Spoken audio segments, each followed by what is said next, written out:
안녕하세요. 오늘은 당뇨병에 대해서 알아보겠습니다.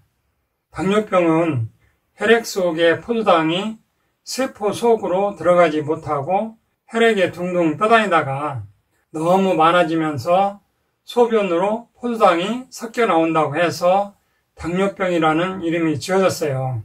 우리 몸은 대략 60조개에서 100조개 정도의 세포로 이루어져 있다고 하는데요.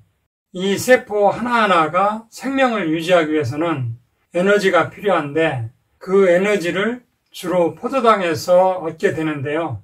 물론 비상시에는 지방이나 아미노산을 태워서 얻기도 하는데 보통은 포도당에서 에너지를 만들어내요. 그런데 여러 가지 원인으로 세포 안으로 들어가야 할 포도당이 들어가지 못하고 혈액 속에 포도당이 고혈당을 유지하게 될 때 당뇨병이라고 하는데, 당뇨병은 크게 두 가지로 분류해요. 제1형 당뇨병과 제2형 당뇨병으로 나누는데, 제1형 당뇨병은 췌장의 베타세포가 파괴되어서 인슐린이 분비가 되지 않아서 생기는데요. 베타세포가 파괴되는 이유는 주로 자가 면역 기전에 의해서 발생해요. 여기서 인슐린과 베타세포에 대해서 좀 더 자세히 보면요. 췌장에 베타세포가 있는데 여기서 인슐린을 분비해요. 인슐린이 하는 일은 우리가 밥을 먹으면 포도당으로 흡수되는데 이 포도당을 세포 안으로 들어가도록 해서 혈관 속의 포도당 수치를 떨어뜨리는 작용을 하는 것이 인슐린이에요.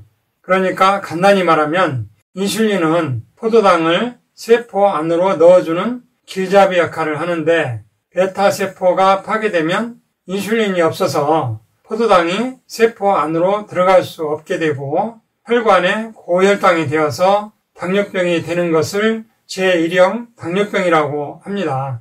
제2형 당뇨병은 인슐린이 분비되기는 하는데 인슐린 분비량이 충분치 않기도 하고 또 인슐린 저항성이 커지면서 마찬가지로 포도당이 세포 안으로 들어가지 못하고 혈관 안에서 고혈당으로 당뇨병이 되는 것을 제2형 당뇨병이라고 해요. 인슐린 저항성이 커진다는 의미에 대해서 알아보겠는데요. 우리가 밥을 먹으면 포도당으로 흡수되어서 혈중 당의 농도가 올라가기 시작하면 췌장에서 인슐린이 분비되고 이 인슐린이 길잡이 역할을 하면서 세포막에 있는 수용체, 그러니까 초인종 같은 것에 신호를 보내면 세포막에 있는 포도당 통로가 열려서 포도당이 세포 안으로 쏙 들어가요.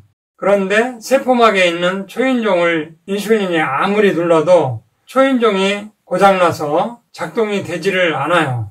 초인종이 작동되지 않으니까 포도당이 들어갈 문이 열리지 않게 되는데 이것을 인슐린 저항성이 커졌다라고 표현해요. 우리나라 당뇨병 인구의 2% 정도만 제1형 당뇨병이고 대부분은 제2형 당뇨병에 해당돼요. 그래서 제2형 당뇨병에 대해서 몇 가지 더 알아보겠습니다. 제2형 당뇨병의 원인은 매우 다양하고 복합적인데요. 크게 보면 유전적인 요인과 환경적인 요인이 있어요. 유전적인 요인을 보면 부모가 모두 당뇨병인 경우 자녀가 당뇨병이 생길 가능성은 30% 정도이고 부모 중 한 사람만 당뇨인 경우는 자녀가 당뇨가 될 확률은 15% 정도 돼요. 유전적인 요인이 있다고 해서 모두 당뇨가 되는 것은 아니고 거기에 여러 가지 환경적 요인이 어떻게 작용하는가에 따라서 결정돼요. 환경적 요인은 비만, 노화, 식생활 습관, 운동 부족, 스트레스, 이상 지질 혈증, 호르몬, 감염증, 약물 복용 같은 것들이 있는데 비만하면 인슐린의 저항성을 크게 해서 고혈당이 되고 인슐린 분비 기능 자체를 떨어뜨려 당뇨병을 유발하게 되죠. 당뇨병은 노화와도 관련이 있어서 연령이 높아질수록 발병률이 높아져요. 또 신경통이나 알레르기 질환이 있어서 이런 약들을 장기간 복용해도 췌장의 기능을 떨어뜨려서 당뇨병을 유발할 수 있어요. 당뇨병을 진단할 때는 어쩌다 한번 고혈당이 되었다고 바로 당뇨병이라고 진단하지 않고 일정한 기준이 있는데요.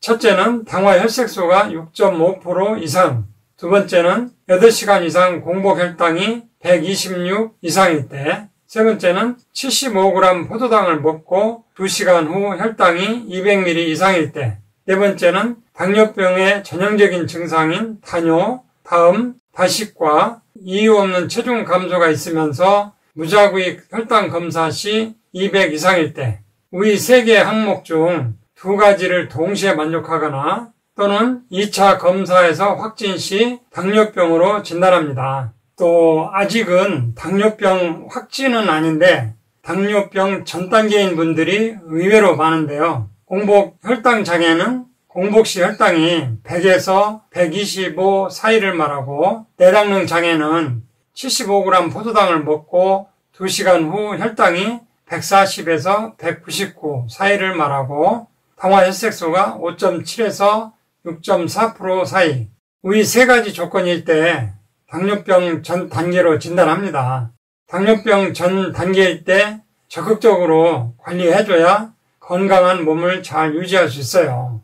이미 당뇨병 진단을 받으면 이것은 하루아침에 생긴 것이 아니고 오래전부터 누적된 만성질환이라 원래대로 회복하는 데는 많은 노력과 시간과 경제적 비용이 발생하게 돼요. 당뇨병은 당뇨약을 먹어서 혈당이 잘 관리되어도 종국에는 많은 합병증에 시달리게 되어 있어요. 왜냐하면 혈당 관리가 근본적인 치유법이 아니고 임시 혈관 속의 혈당만 낮추는 대증요법이기 때문이죠. 당뇨를 근본적으로 치료하려면 꾸준한 운동과 식이요법을 철저히 해야 가능합니다. 당뇨 인구 1000만 명 시대에 진입했는데요. 단순히 약만 먹는 것으로 만족하지 마시고 꾸준히 몸 관리해서 건강한 몸을 되찾기를 바랍니다. 지금까지 들어주셔서 감사합니다. 이상으로 오늘 천약사의 건강과 약 이야기는 여기서 마치겠습니다. 감사합니다.